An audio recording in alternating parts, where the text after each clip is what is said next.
Sebelumnya, Assalamualaikum warahmatullahi wabarakatuh.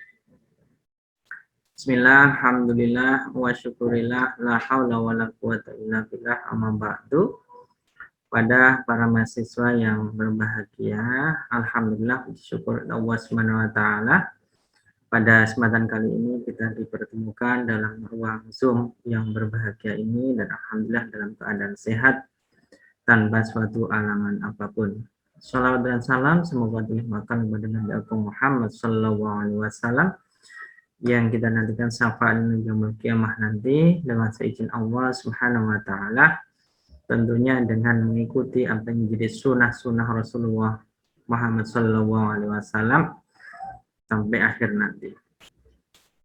Baik, pada kesempatan kali ini orientasi mahasiswa praktek di Rumah Sakit PK Temanggung. Saya akan menyampaikan terkait dengan topik profil, ya, profil Rumah Sakit PKU Muhammadiyah Temanggung.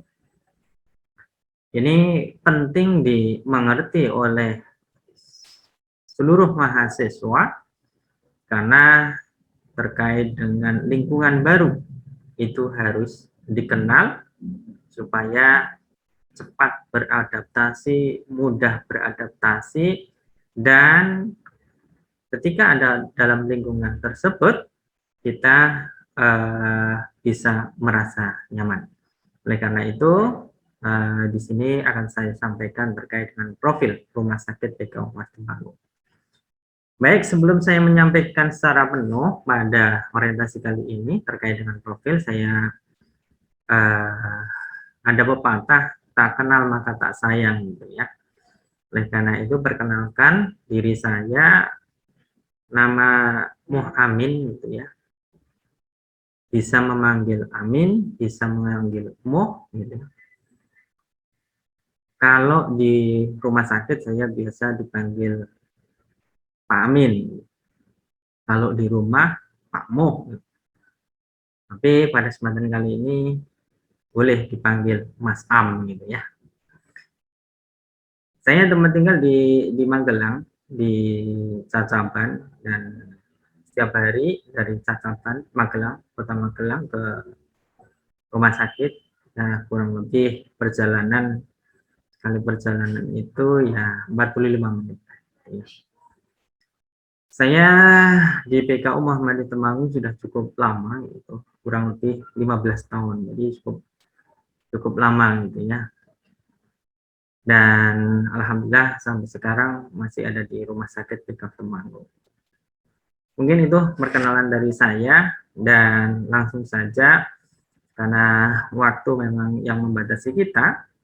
Oleh karena itu kita langsung ke pokok bahasan, ya. Pada pokok bahasan yang saya sampaikan yaitu terkait dengan profil. Di sini saya akan share terlebih dahulu materi terkait dengan profil Rumah Sakit PK Temanggung. Baik. Nah, sudah nampak ya untuk slide-nya. Profil Rumah Sakit PK Temanggung. Ini tampak dari depan, ya. Dari depan, dan ini posisi sangat strategis karena di jalur provinsi, ya, jalan provinsi, ya. Sebelah di jalan kalau di Google Map itu berbeda, ya, tempat apa namanya. Ini Keduparaan, ya, jalan Keduparaan. Jalan Raya Kedu kilometer 2 Kalisat Bulu Temanggung, itu untuk alamatnya. Pada tujuan pembelajaran kali ini diharapkan nanti mahasiswa mampu mengenal pemilik rumah sakit. Ini diharapkan nanti mahasiswa mampulah, ya, mengetahui, ya, siapa sih jati diri rumah sakit ini, pemiliknya itu siapa. Ini paham, ya, terkait dengan pemilik rumah sakit PKU Muhammadiyah Temanggung. Yang selanjutnya adalah jajaran pimpinan. Ini perlu diketahui terkait dengan jajaran pimpinan yang ada di rumah sakit Temanggung, mulai direktur sampai dengan nanti manajer ataupun asisten manajer. Dan yang berikutnya adalah mampu mengenal lingkungan rumah sakit. Jadi lingkungan rumah sakit ini sangat luas sekali. Berbagai macam, nanti di dalamnya ada fasilitas pelayanan yang ada di rumah sakit.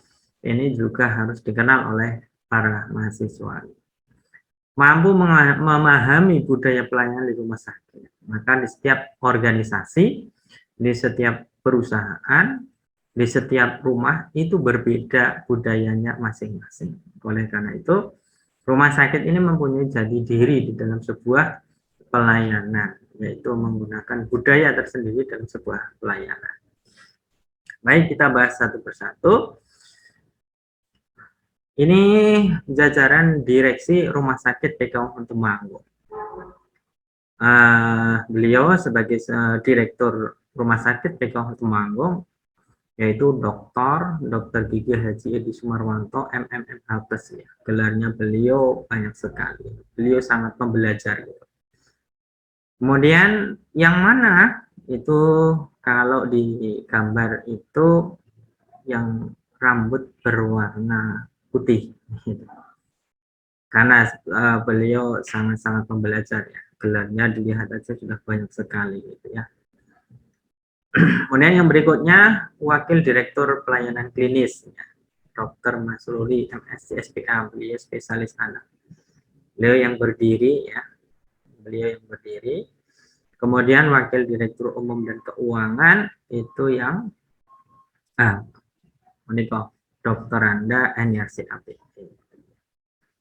Nah, beliau bertiga ini sebagai direksi yang kemudian mengatur, kemudian memimpin proses jalannya pelayanan Rumah Sakit PKU Muhammadiyah Temanggung. Ya.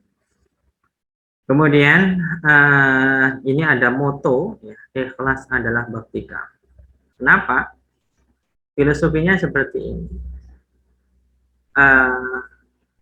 Motivasi intrinsik seseorang mau melakukan sesuatu, mau melakukan atau tidak melakukan sesuatu, sekarang ini masih pada tataran motivasinya karena rupiah. Nah, namun demikian di rumah sakit ini coba dibangun bahwanya keikhlasan itulah yang kemudian ditonjolkan, sehingga apa, hasil banyak, hasil sedikit gitu ya. Karena keikhlasan itu diutamakan, maka harapannya tidak ada kekecewaan di kemudian hari. Kalau kemudian pendapatan ataupun mengharap sesuatu gitu, maka ketika tidak mendapatkan, maka yang didapatkan adalah kekecewaan. Tapi kalau kemudian keikhlasan lillahi ta'ala, mendapatkan sedikit, bersyukur, mendapatkan banyak, tambah syukurnya. Kalau tidak mendapatkan, ya kita ikhlas untuk menjalankan. Suatu saat Allah mungkin akan memberikan yang lebih ya, daripada hari ini yang kita dapat. Oleh karena itu, kita coba bangun masyarakat di rumah sakit ini, karyawan di rumah sakit ini dengan keikhlasan. Maka ikhlas adalah baktika.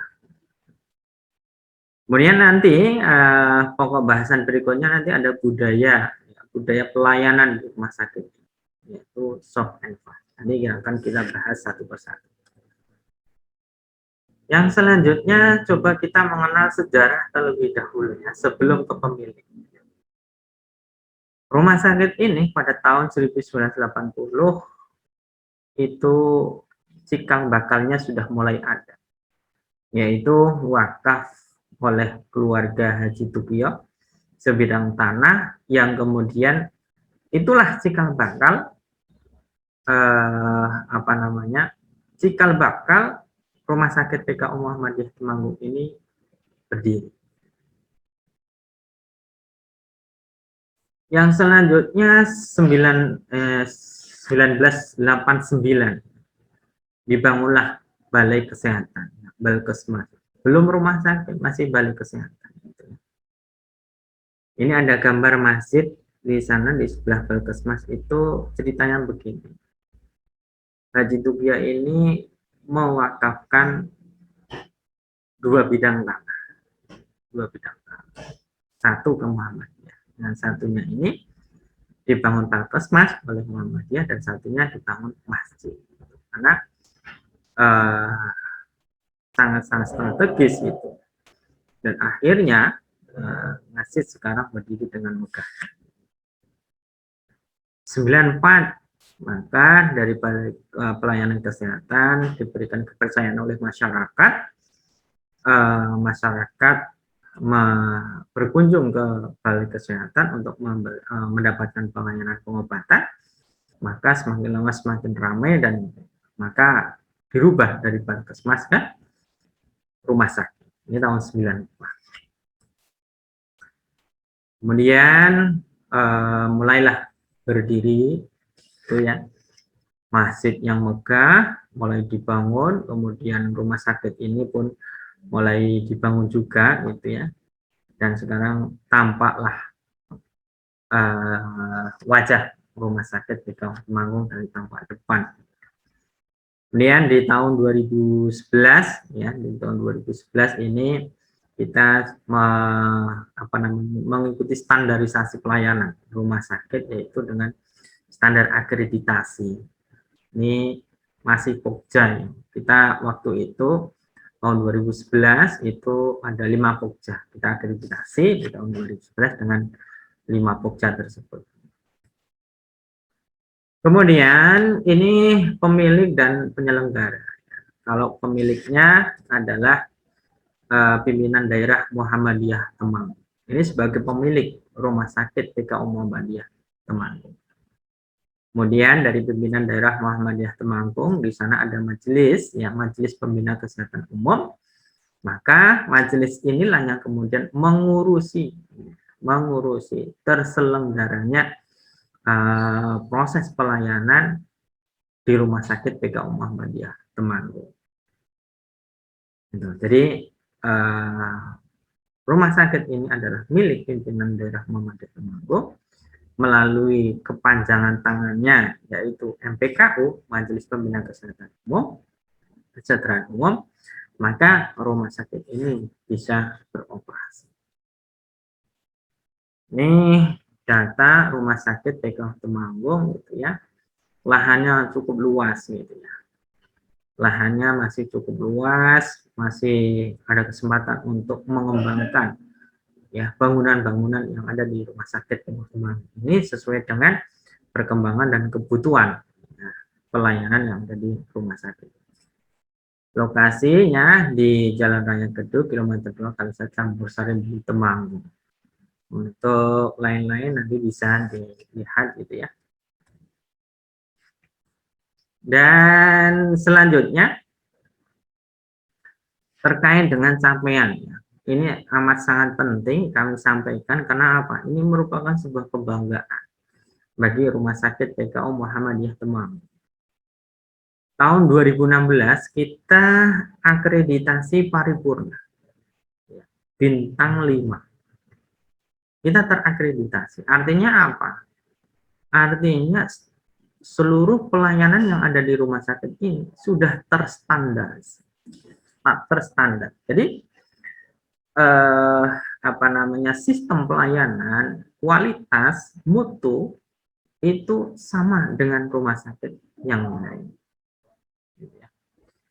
Nah, pada 2016 kita telah terakreditasi paripurna bintang 5 di sana. Yang artinya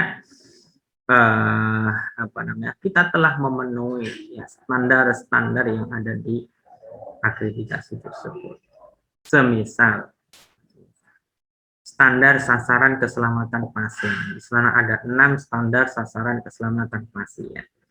Di sana ada komunikasi, ya, komunikasi efektif di sana. Komunikasi efektif di sana metodenya menggunakan kalau komunikasi sesama nakes dan tenaga kesehatan, perawat dengan dokter, ya komunikasinya pakai apa? Esbar, ya Kita telah melakukan komunikasi dengan standar yang telah ditetapkan dalam akreditasi itu dengan SBAR, ya, situation, background, assessment, kemudian rekomendasinya apa. Itu di rumah sakit yang lain pun sama, ketika komunikasi dengan nakes yang lain itu menggunakan konsep SBAR. Nah, jadi nanti sekalian bisa melihat standar-standar ketika ada di unit itu bisa membuka. Nah, kita sudah mendapatkan akreditasi paripurna di tahun 2016. Setiap 3 tahun sekali itu dilakukan reakreditasi, akreditasi ulang. Nah, di tahun 2019 itu kita menggunakan standar SNARS, standar akreditasi rumah sakit. Kalau yang 2016 itu kita pakai standar akreditasi tahun 2012. Kalau 2019 kita memakai SNARS, standar akreditasi rumah sakit. Dan alhamdulillah di tahun 2019 kita telah terakreditasi juga. Dan hasilnya adalah kita tetap paripurna ataupun namanya itu bintang 5. Dan ini membutuhkan sebuah effort yang cukup besar seluruh sivitas rumah sakit, ya, mulai dari direktur sampai seluruh jajaran, ya, pelayanan. Ada dokter, ada perawat di sana, ada nakes yang lain, kemudian ada non medis gitu ya, kemudian sampai pada klinisi, semua terlibat terkait dengan proses standarisasi akreditasi. Kenapa kalau tidak terlibat? Ya, karena semua akan ditelusur, selain dokumen dilihat gitu, itu akan ditelusur satu-satu. Sebagai contoh, saya memegang di KPS, kompetensi dan kualifikasi dan kompetensi staf gitu. Di sana selain dokumen yang disodorkan kepada asesor, pada surveyor gitu ya.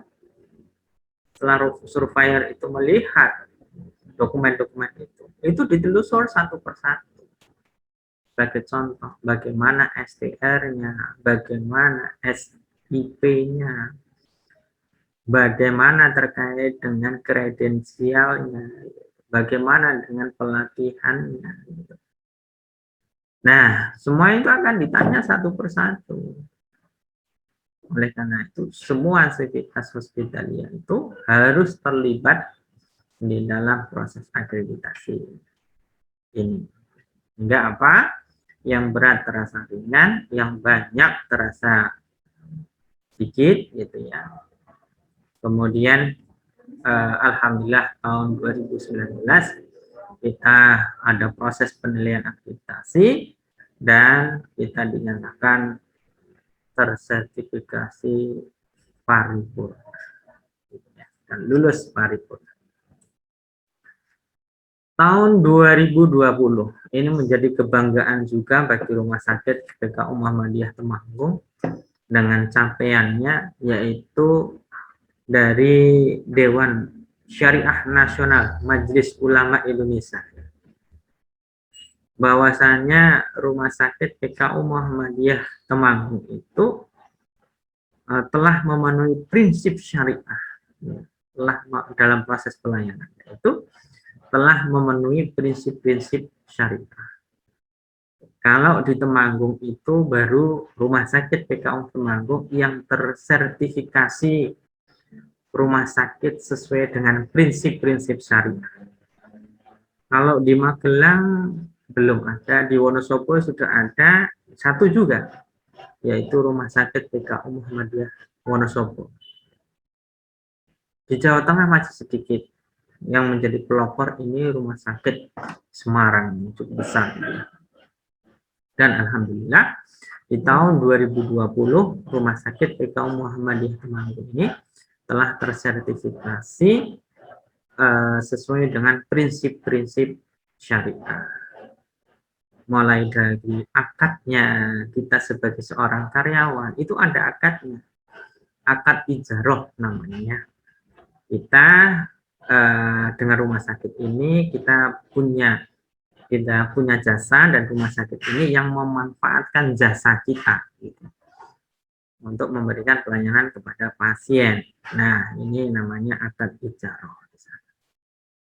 Dan sampai pada tataran pelatihan wajib, ya, pelatihan wajib bagi para karyawan. Ini juga dilakukan penilaian dan bagaimana implementasinya. Sebagai contoh, bahwasanya ada standar terkait dengan tayamum. Ada syarat standar terkait dengan ini pelayanan sesuai dengan gender. Maka ada standar di sana bahwasanya untuk pemasangan EKG ataupun untuk perekaman EKG ataupun pemasangan DC itu sesuai dengan gender. Itu dinilai, itu ditelusur seperti itu. Kemudian ada lagi bahwasanya standar bagi pasien yang sakaratul maut itu ditalkinkan. Oleh karena itu, ini merupakan sebuah capaian tersendiri bagi Rumah Sakit PKU Temanggung terkait dengan sertifikasi syariah. Kenapa? Karena kami berkomitmen bersama, karena pemilikannya adalah Muhammadiyah. Di sana menjawantahkan nilai keislaman, maka di syariah inilah itu ada ditemukan terkait dengan nilai-nilai keislaman yang kemudian kita ejawantahkan dalam proses pelayanan kepada pasien. Seperti itu. Itu capaian ya, Rumah Sakit PKU Temanggung. Yang selanjutnya bahwasanya Rumah Sakit PKU Temanggung ini di dalam proses pelayanannya itu mempunyai tujuan, yaitu bagaimana Rumah Sakit PKU Temanggung mampu mewujudkan derajat kesehatan masyarakat dan kemudian melalui pendekatan kesehatan, peningkatan kesehatan mulai dari promotif, preventif, kuratif, rehabilitatif sampai paliatif, gitu ya. Kalau kemudian promotif, preventif, kuratif, rehabilitatif itu sudah biasa kita dengar. Tapi kalau paliatif mungkin belum familiar di telinga kita. Nah, di akreditasi SNAS itu pun muncul namanya perawatan paliatif care, yaitu perawatan di akhir hayatnya. Gitu ya. Nah, di syariah pun seperti itu, dikembalikan lagi pada nilai-nilai agama, bahwasanya pasien dengan sakaratul maut, maka diharapkan nanti tujuan akhirnya, endingnya adalah pasien ini mampu mengucapkan 2 kalimat syahadat. Maka barang siapa pada akhir hayatnya mengucapkan 2 kalimat syahadat, balasannya apa? Syurga. Maka Rumah Sakit PKU Muhammadiyah Temanggung di akreditasi SNAS ada ya perawatan paliatif, di syariah pun ada misalnya. Sehingga apa ada di sekalian, pada perawatan paliatif care di akhir hayatnya ini diharapkan nanti kita ya, rumah sakit ini mampu berdakwah ya, menjadi salah satu alternatif pilihan bagi masyarakat ya. Karena kita mampu untuk memberikan pelayanan paliatif care, dan kemudian dengan pendekatan agama, maka harapannya nanti kalaupun kesembuhan belum datang, kalaupun ajal menjemput, maka dia mendapatkan predikat mati dengan husnul khotimah. Ya. Visi Rumah Sakit PKU Muhammadiyah Temanggung yaitu menjadi rumah sakit yang terpercaya dan berkualitas dalam pelayanan kesehatan yang Islam. Kita memang alhamdulillah direktur kita sangat religius, dan kemudian Islam ini yang menjadi salah satu misi kita di dalamnya dengan pelayanan komprehensif, unggul, dan terpilih. Jadi pelayanannya itu bernuansa Islam. Maka untuk mewujudkan visi ini di tahun 2020 kita telah mengimplementasikan dan mendapatkan pengakuan ya, dari MUI bahwasanya kita di dalam proses pelayanan sudah sesuai dengan prinsip-prinsip syariah. Kemudian pelayanan komprehensif tadi itu ya, mulai promotif sampai rehabilitatif sampai paliatifnya pun kita urusin semua ya secara komprehensif. Jadi tidak hanya fisikalinya saja, tapi secara rohaninya, secara spiritualnya sudah kita urusin sana ya. Unggul dan terpilih, harapannya rumah sakit ini dengan pelayanan yang Islami secara komprehensif menjadi rumah sakit yang unggul. Dan setelah unggul apa? Kita akan menjadi pilihan bagi masyarakat untuk mendapatkan pelayanan kesehatan di rumah sakit ini. Untuk mengejawantahkan dari visi, maka kita buat misinya ya. Jadi dalam pengejawantahan secara manajemen dan pelayanan RS ini juga berdasarkan Islami dengan prinsip-prinsip syariahnya itu. Jadi tidak hanya sekedar pelayanannya saja, tapi di manajemennya juga iya. Dari keuangannya, sebagai contoh konkret begini. Ketika rumah sakit ini ada uang, kemudian ditaruh di bank di sana, maka saking banyaknya ada bunga di sana. Maka bunga ini bagi rumah sakit ini diakui sebagai pendapatan non halal. Pendapatan non halal. Jadi bunga itu ya tidak halal. Maka pendapatan non halal ini disisihkan, tidak dicampurkan dengan keuangan uang yang lain. Nah, untuk apa? Maka pendapatan non halal ini kita salurkan ke lazis untuk diberikan kepada mereka-mereka yang kemudian membutuhkan. Ini sebagai salah satu contoh penyelenggaraan di manajemennya untuk pengelolaan keuangan. Meningkatkan kompetensi sumber daya insani. Ini jelas karena dari waktu ke waktu ilmu itu sangat-sangat dinamis. Ya. Kemampuan masyarakat pun sangat berkembang sangat cepat. Maka kita harus meningkatkan kompetensi sumber daya manusianya sehingga kita bisa mengikuti terkait dengan perkembangan ilmu, kemudian kita bisa mengikuti terkait dengan skill keterampilan yang harus dikuasai, sampai dengan tataran manajemennya pun harus dikembangkan di rumah sakit. Jejaring antar amal usaha, ya, kita bekerja sama dengan institusi pendidikan banyak sekali. Kalau di Magelang ya ada Unima, ada Poltekkes, ada KBN, gitu. Dan Jogja ada Universitas Muhammadiyah Yogyakarta, Semarang ada Unimus, gitu ya. Di Wonosobo ada UNSI, gitu. Dan berbagai macam pendidikan yang lain yang bekerja sama dengan rumah sakit PKU Temanggung. Mewujudkan pelayanan yang komprehensif, yaitu tidak hanya sekedar fisikalinya saja, tapi secara rohaninya itu kita memberikan pelayanan ya, bio, psikososio, dan spiritualnya. Kemudian promotif, preventif, kuratif, rehabilitatif, dan paliatif care-nya kita untuk memberikan pelayanan sampai sejauh ini.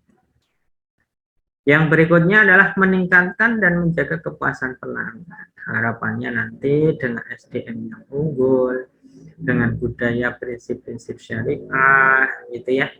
Kemudian kita memberikan pelayanan secara komprehensif, gitu. Maka harapannya adalah pelanggan itu puas. Semua disusun, diarahkan, ditujukan kepada sisi kepuasan pelanggan. Sehingga eh, kepuasan pelanggan ini menjadi nomor satu bagi kita. Karena dengan pelanggan puas, maka mereka itu nanti akan merekomendasikan kepada keluarganya, minimal kepada keluarganya atau pada dirinya. Minimal pada dirinya, maka dia akan kembali lagi ke rumah sakit ini. Atau dia akan merekomendasikan kepada keluarganya atau tetangganya atau lingkungan atau masyarakat setempat. Kenapa ini menjadi sebuah parameter bagi kami? Iya, karena kami rumah sakit swasta. Semua proses pembiayaan itu tergantung dari banyak sedikitnya pelayanan yang ada di rumah sakit. Karena yang kita layani adalah manusia, manusia itu punya pilihan, maka supaya mereka memilih rumah sakit ini, maka harus ada hal-hal yang kemudian menjadi pilihan oleh para pasien, oleh customer kita, sehingga diindikasikan, ya, indikatornya adalah mereka puas. Oleh karena itu, semua daya dan upaya, ada akreditasi SNARS, ada akreditasi syariah, ada budaya pelayanan, kemudian terkait dengan fasilitas, sarana dan prasarana, SDM-nya, kita upayakan dalam rangka memberikan kepuasan kepada pasien. Masuk kepada budaya, ya, budaya pelayanan di Rumah Sakit Bedah Temanggung. Kita kenal dengan istilah soft and fast, ya. Smell, open heart, friendly, tenderly, fatonah, amanah, sidit, dan tablik di sana. Semua mempunyai kepanjangan. Semua ada maknanya masing-masing di sana. Ya. Kita kupas secara satu persatu, secara singkat, karena waktu terus berjalan. Dari sisi soft, nah, kita di dalam memberikan pelayanan harus cepat di sana, cepat dan tepat. Gitu. Soft dengan lembut, ya, maaf. Kita memberikan pelayanan dengan lembut di sana. Fast dengan cepat dan tepat. Kita bahas dengan soft dengan kelembutan. Smile dengan senyum. Maka kita tanamkan di seluruh karyawan di dalam memberikan pelayanan itu dengan senyum. Maka senyum seseorang itu akan menggambarkan isi hati seseorang tersebut. Oleh karena itu, banyak-banyaklah bersenyum. Senyum itu tidak gunakan, senyum itu tidak membayar, senyum itu sedekah. Gitu ya. Senyum itu sedekah. Kalau pagi-pagi belum sedekah uang, kita senyumlah. Pada siapa? Pada keluarga kita. Pada siapa? Pada teman kerja kita. Kepada siapa? Kepada pelanggan yang ada di rumah sakit ini. Senyum tidak membayar, dan senyum sebagian dari sedekah. Oleh karena itu, mari kita biasakan untuk bisa senyum kepada pelanggan-pelanggan kita. Rumus senyum itu 1-2-1. 1, bibir kita ditarik ke kiri 1 cm, 1 bibir kita ditarik ke kanan 1 cm selama 2 detik. Jangan lama-lama. 2 detik saja. Coba praktekkan. Tarik ke kiri, tarik ke kanan, tarik ke kiri. Nah, agak kelihatan giginya sedikit gitu, cantik sekali. Selama 2 detik. Insya Allah orang lain pun akan senang. Saya bisa mempengaruhi seseorang dalam jarak 10 meter. Dengan apa? Senyum. Maka orang itu akan respect kepada diri saya. Senyum saya nggak terlihat karena saya memakai masker. Karena ini di tempat kerja, saya harus selalu memakai masker. Tapi kelihatan kok, orang memakai masker ketika seseorang senyum, sama orang memakai masker ketika ketemu seseorang itu, meraut mukanya ditekuk, dilipat. Akan kelihatan. Gitu ya. Baik, yang kedua adalah open hearted. Ya, keterbukaan di sini. Hatinya kita terbuka. Saya pernah ketika ada di pelayanan, mungkin karena saya capek atau apapun, hati saya itu enggak saya buka untuk memberikan pelayanan. Ketika ada bel, pasien mau minta tolong, rasanya berat sekali. Sehingga ini sebagai awal bagi para mahasiswa melatih open heart, membuka diri, siap untuk memberikan pelayanan kepada siapapun yang ada di rumah sakit yang meminta pertolongan. Entah itu keluarga pasien, entah itu pasien, entah itu teman kerja kita. Kita buka diri kita, siap memberikan pelayanan kepada orang lain. Friendly, ya. Yang berikutnya adalah friendly, keakraban misalnya. Dengan konsep ini, maka kita akan tidak canggung, tidak ragu-ragu, kita tidak kaku di dalam memberikan sebuah pelayanan. Karena apa? Menganggap mereka adalah saudara kita, para pasien adalah keluarga kita, kemudian para pengunjung adalah saudara-saudara kita. Kita tidak akan kaku di sana, kita akan relax, kita akan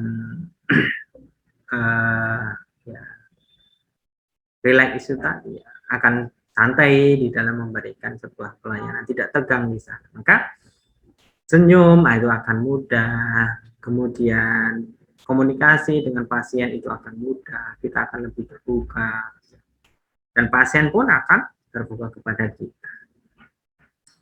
Tenderly, ya, rendah hati di sana, ada unggah-ungguhnya. Yang tua menghargai yang muda, yang muda menghormati yang tua. Ya. Ada unggah-ungguhnya, ada sisi keramahan di sana. Keramahan, ramah, itu dilihat dari 3 sisi. Yang pertama intonasi suara. Yang kedua adalah dari sisi face, wajah kita, muka kita. Dan yang ketiga adalah body language kita. Kalau kemudian suaranya itu sesuai dengan mimik wajah kita dan sesuai dengan body language kita, itu kita bisa dikatakan ramah. Tapi kita badannya mundur-mundur, mata kita melotot tajam, suara kita keterkeraskan, itu tidak ramah. Sehingga terkait dengan kerendahan hati, ini ramah, ini memang coba kita tanamkan ya kepada seluruh karyawan di rumah sakit PKU. Waktunya sampai jam berapa? Sedikit lagi ya. Baik.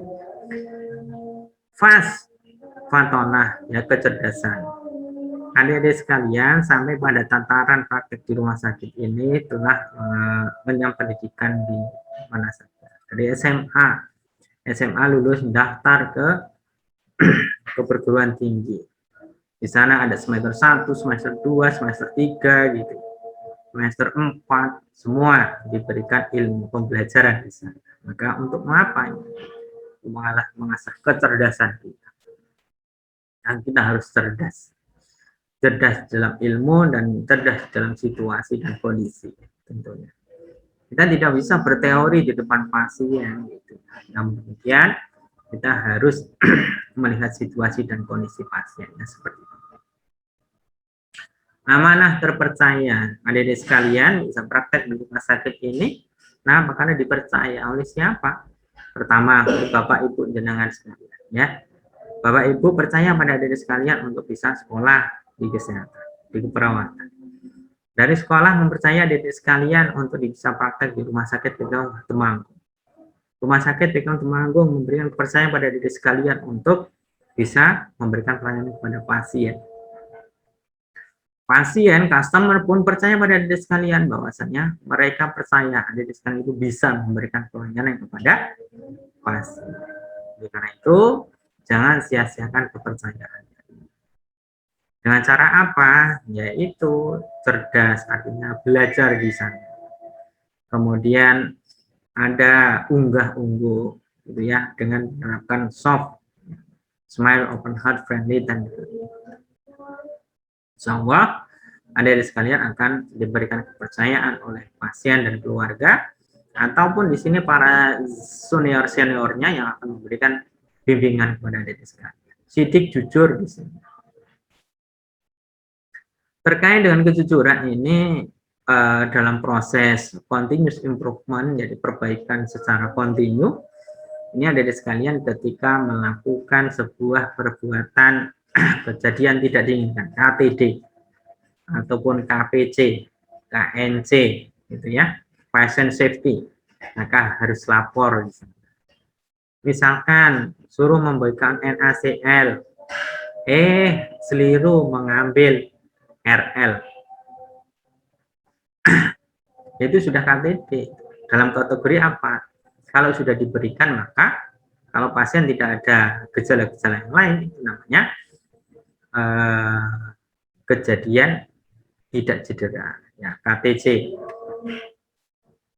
Kalau pasien mengalami cedera, maka KTD, kejadian tidak diharapkan.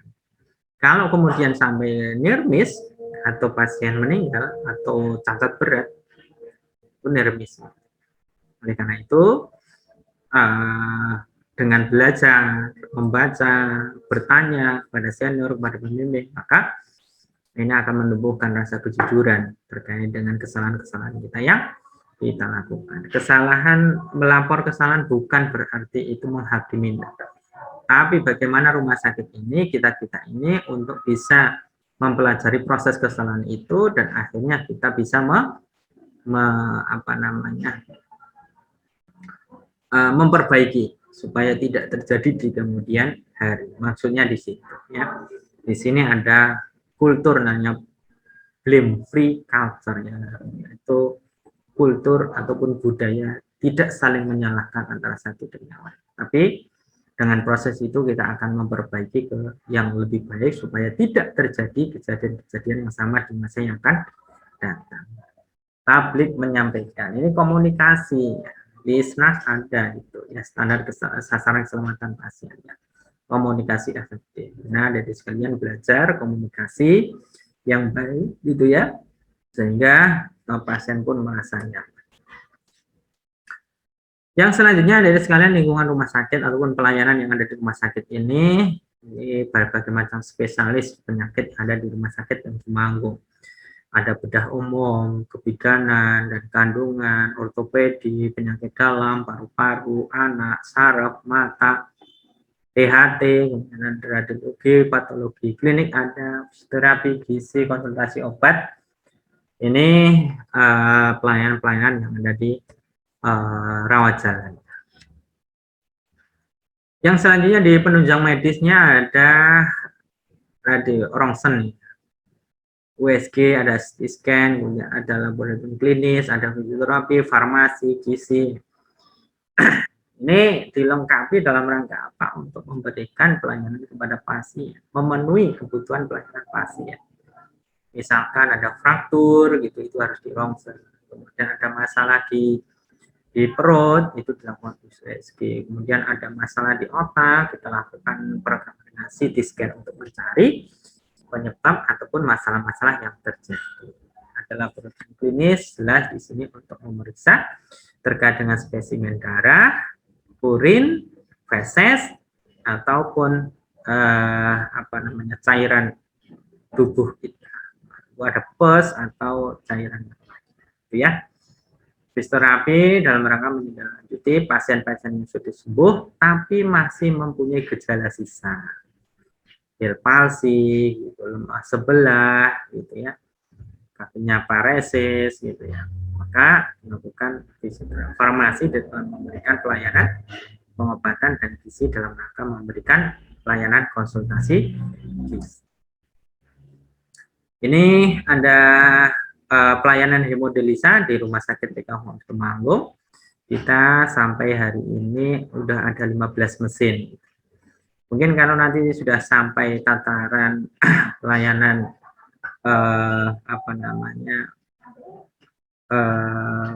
penyakit dalam gitu, keperawatan medical bedah di sana, ya, sekalian bisa memberikan ataupun melihat nanti bagaimana pelayanan di hemodialisa. Ini ada CT scan ya, gambaran CT scan.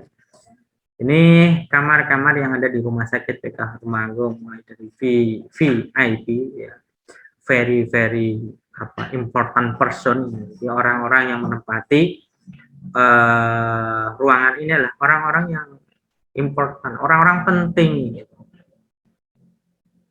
Ya, siapapun ya, tapi kita sudah sampai rumah sakit ini, itu diberikan pelayanan yang sama, ya, baik yang jalan kaki atau yang naik Fortuner gitu. Ketika sudah sampai depan IGD, kita memberikan pelayanan sama. Kemudian untuk kamar-kamar ini memang alternatif, gitu ya, alternatif. Kalau pakai BPJS itu sudah ada standarnya, ya. Ada kelas 1, ada kelas 2, gitu ya. Kalau mau naik kelas tidak apa-apa. Rumah sakit ini pun memberikan pelayanan sampai sejauh itu, ya, untuk kenyamanan bagi pasien. Ya, ada kelas VIP, ada kelas 1. Jumlah tempat tidur di Rumah Sakit yang Temanggung ini sebelum COVID ya, gambaran sebelum wabah COVID. Kalau setelah COVID itu kita rasionalisasi terkait dengan jumlah tempat tidur. Kenapa? Karena kita satu ruangan untuk membuka khusus untuk pelayanan pasien COVID, ruang isolasi di sana. Satu bangsa semua jadi ruang isolasi. Nah, kita melakukan penyesuaian. Apalagi pas waktu pandemi, ada karyawan yang kemudian terkonfirmasi harus isolasi, ya. Jadi bubar semua. Namun demikian dengan sikap siaga kita koordinasi, komunikasi untuk memberikan solusi-solusi kira-kira mau seperti apa. Oleh karena itu salah satu solusinya adalah mengurangi tempat tidur juga. Kenapa? Menyesuaikan dengan SDM yang ada di sini. Ya. Ini kondisi tempat tidur sebelum pandemi COVID. Kalau setelah pandemi ini kita berkisar 120-an, jadi 120-an tempat tidur. Ini bor pun sebelum pandemi COVID ya. Di pandemi COVID ini kita bor hanya mencapai kurang lebih 30-40% dari tempat tidur setelah dilakukan rasionalisasi tadi. Artinya memang dulu pemerintah itu menyampaikan awal-awal pandemi, janganlah ke rumah sakit kalau hanya sakit ringan. Kenapa? Karena di rumah sakit itu tempatnya salah satu adalah penularan COVID. Gitu. Dan sekarang pun stigmanya rumah sakit ini bagi masyarakat, ojo ning rumah sakit, jangan ke rumah sakit, kamu nanti akan di-COVID-kan. Padahal tidak sama sekali. Gitu ya. Tidak sama sekali. Kita melakukan diagnosa sesuai dengan profesionalis kita. Sudah ada panduan yang kita tidak akan kemudian menjustis seseorang untuk ya COVID, tidak COVID, ataupun tidak. Semua ada pemeriksaannya, semua ada klinisnya seperti apa untuk mendiagnosa pasien COVID. Jadi nanti mohon bisa disebarkan ke masyarakat, jangan takutlah ke rumah sakit. Semua sudah profesional di rumah sakit ini, tidak akan meng-COVID-kan yang memang tidak COVID. Tapi kalau kemudian ada klinisnya menjurus ke sana, ya kita lakukan asesmen, kita lakukan pemeriksaan secara klinisnya, kita lakukan pengecekan laboratoriumnya untuk PCR-nya atau swab antigen. Ini rencana pengembangan ke depan Rumah Sakit PK Temanggung. Ini ke depannya ya. Ini impian rumah sakit ini. Tapi kemarin mendengar akan dirubah menjadi 5 lantai. Semoga terwujud, mohon doanya dari sekalian. Dan yang terakhir ini ya, berbagai macam relasi yang ada di Rumah Sakit PK Temanggung ini yang bekerja sama itu ya. Ada BPJS Kesehatan jelas, selain kemudian kita pembiayaan sekarang mulai BPJS ya, kita mau nggak mau harus bekerja sama baik dengan mereka. Kemudian bank, macam sostek dan lainnya, kemudian di tingkat pendidikan gitu ya, berbagai macam perguruan tinggi kita telah bekerja sama dalam rangka pengembangan yang ada di Rumah Sakit PK Umar Temanggung. Ini jajaran direksi dan manajer yang ada di Rumah Sakit PK Temanggung. Maka karena adik sekalian akan praktek klinik perawatan, nanti akan kontak dengan Pak Zainal Arifin selaku manajer keperawatan di Rumah Sakit PK Muhammadiyah. Mungkin itu yang bisa saya sampaikan. Nanti kalau ada yang kurang jelas bisa didiskusikan lebih lanjut, atau silakan bisa kontak dengan kami, dengan saya, atau nanti dengan diklat terkait dengan bagaimana sih lingkungan Rumah Sakit PK Temanggung dan saya harus bagaimana. Itu ya sedikit gambaran Rumah Sakit PK Temanggung, semoga bermanfaat dan nanti ketika praktek terjun lapangan adik sekalian sudah tidak bingung lagi. Demikian dari saya, kurang lebihnya mohon maaf. Nasrullah wa fathul qarib, bila bisa bil haqq wastabil khairat. Wassalamualaikum warahmatullahi wabarakatuh.